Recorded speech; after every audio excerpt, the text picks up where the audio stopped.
আসসালামু আলাইকুম রহমতুল্লাহ। জানাজার নামাজ পড়ানোর সময় ইমাম সাহেবের ভূমিকা অত্যন্ত গুরুত্বপূর্ণ। জানাজার নামাজ সাধারণত 4 তাকবীরের মাধ্যমে সম্পন্ন হয়। ইমাম সাহেব নামাজের সময় নিম্ন ধাপগুলো অনুসরণ করেন। 1 নাম্বার, নিয়ত করা।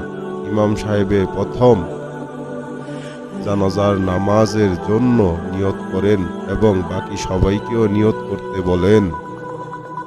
দ্বিতীয়, প্রথম তাকবীর বলেন। ইমাম সাহেব হাত উঠিয়ে বুকের উপর বাঁধেন এবং সবাইকে তা অনুসরণ করতে বলেন। প্রথম তাকবীরের পর সানা পড়ানো হয়। 3 নাম্বার, দ্বিতীয় তাকবীর বলার পর ইমাম ও সবাই দরুদ শরীফ পড়েন।